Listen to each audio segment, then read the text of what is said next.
எல்லாமே போய் தான் பேசுறாங்க சார். நாங்க எதுவுமே அவங்கள நம்பி தான் நாங்க பழைக்கிறோம். யாருமே எங்களுக்கு நல்லதே செய்ய மாட்டாங்க சார். ஒரு மனிதன் கேஸ் கொடுத்துருக்கான்றா 99 ரூபாய் கொல்லக்கூடாது. 99 பேர் கேஸ் கொடுத்தா தான் ஒருத்தனை கொல்லணும். யாரு சொத்து யாரும் அபகரிக்கலாம். கட்டணம் சொன்ன மாதிரி மானம் பொழியுது, பூமி விளையுது.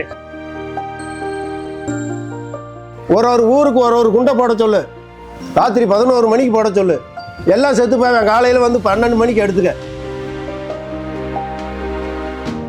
நான் இந்த வண்டியூர், எங்கள் அப்பா பேர் மருதம்புர, என் பேர் ஆண்டி. இது வந்து சுதந்திரம் வாங்குறதுக்கு முன்னாடியே இந்த காட்டில் வந்து எங்கள் அப்பா வந்து உருவாக்கப்பட்டது. அதுலேருந்து எங்கள் அப்பாவுக்கு வந்து 84 வயசுல காலம் பண்ணார். அதுக்கடுத்து நான் வந்து எனக்கு 75 வயசு. என் பிள்ளைகளுக்கு வந்து என் பேரன் பேத்தி என் பிள்ளைங்க வந்து ஒரு 10-15 பேர் இருக்காங்க. எனக்கு வேறு நிலம்பலம்லாம் கிடையாது. வெளியில் இருக்கிறது இங்கே தான் இருக்கிறேன். இங்கே இருக்கிறத இந்த சர்க்காரில் இருந்து வெளியேற சொல்கிறாங்க.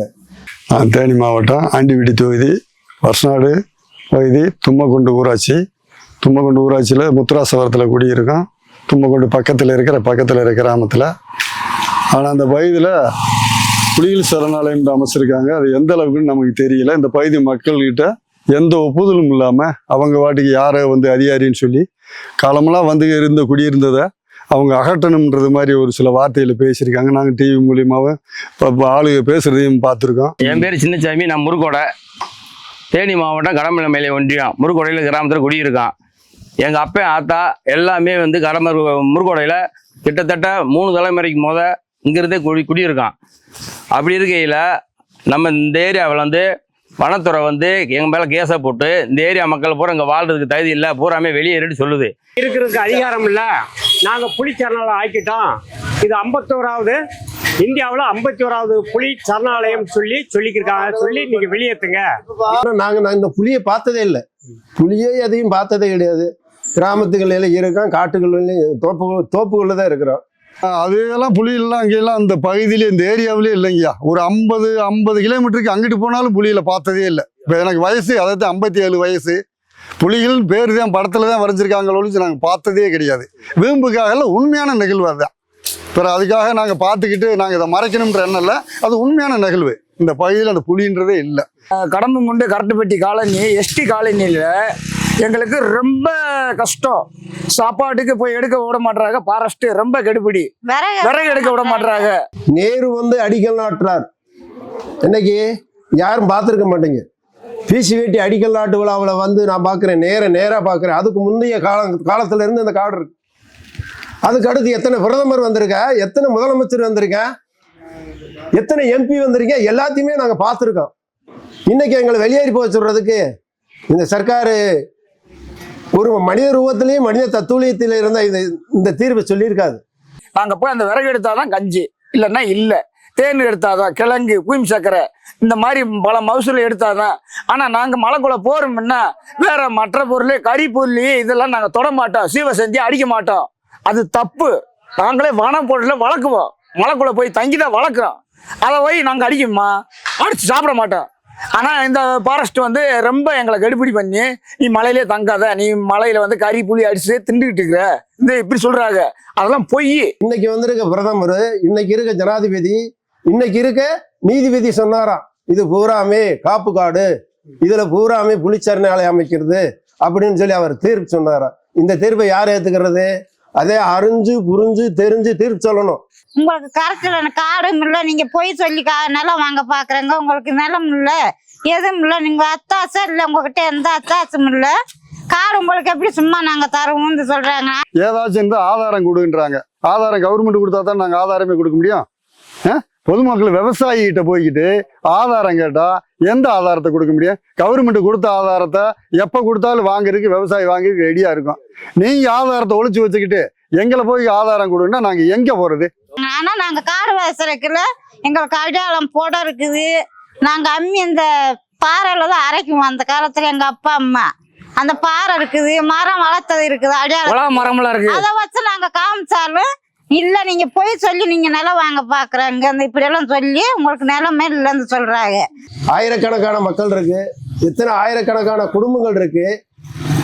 ஆனால் ஆண்டிவீட்டி ஒன்றியம் இதை 2ஆ பிரித்து வந்து கடமலைக்குண்டு மயிலாடம் வர ஒன்றியம் ஆயிடுச்சு.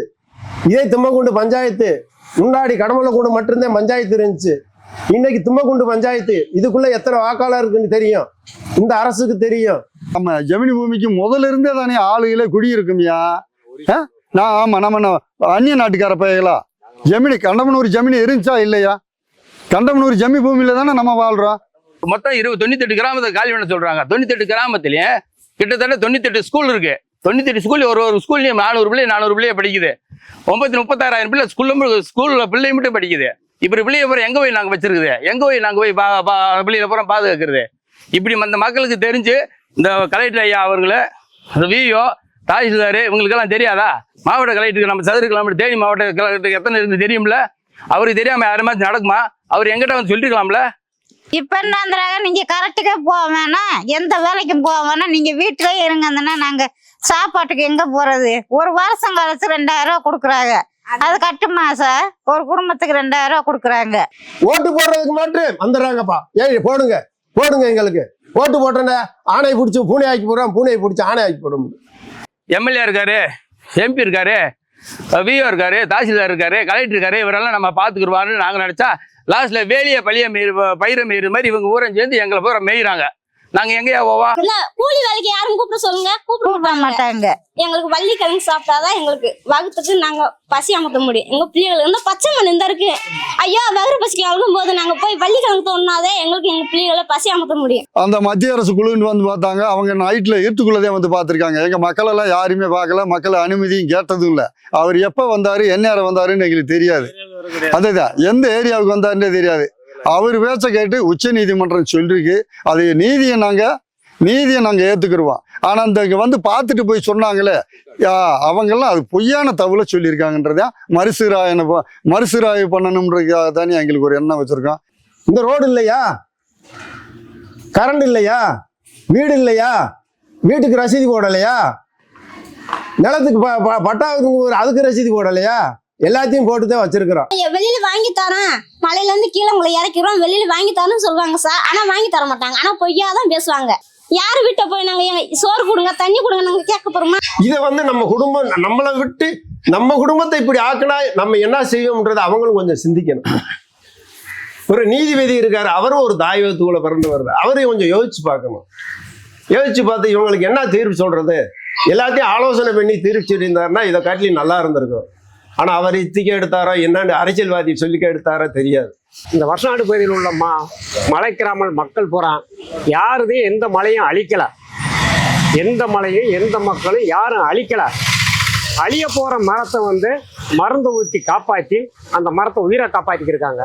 1977 சரவணன்ல அதை விடுவித்தது பட்டாவை கொடுத்து இருக்கு நிலத்தை மட்டும் எங்களுக்கு ஒப்படைச்சா போதும். பொருளாதாரம் நல்லா கெட்டியாக கொடுக்கணும். எங்கள் பிள்ளை சங்கதியே படிப்பு இதுக்கு பூராமே தோல்வி அடைஞ்சிடக்கூடாது. நாங்களும் நல்லா 4 பேரை போல் நல்ல முறையாக வரணும், நல்லா வாழணும்னு நாங்கள் நல்லா ஆசைப்படுறோம்.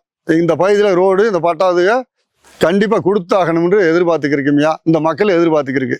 அவங்க கண்டிப்பாக கொடுத்துருவாங்க. இந்த பிறக்கிற அரசு கண்டிப்பாக கொடுத்துரும், நல்லதை பண்ணும்னு நினச்சிக்கிருக்கு. இதை விட்டு வெளியேறவே மாட்டான். எங்களுக்கு வந்து 100க்கு 100 எங்களுக்கு இங்கேதான் எங்கள் வாழ்க்கை. நாங்கள் சேர்ந்தாலும் இந்த கிராமத்திலே வாழ்வோம். இந்த தேனி மாவட்டத்தில் இந்த ஆண்டிவிட்டி கிராமத்தில் கடமலைமேலி ஒன்றியத்திலே நாங்கள் இருப்போம். எல்லாத்தையுமே அடிச்சு கொண்டுட்டு தான் அவங்க வந்து அதை எடுத்துக்கிறணும். அண்ணன் தொட்டி உயிரோடு நாங்கள் போகிறதுக்கு மாதிரி இல்லைப்பா.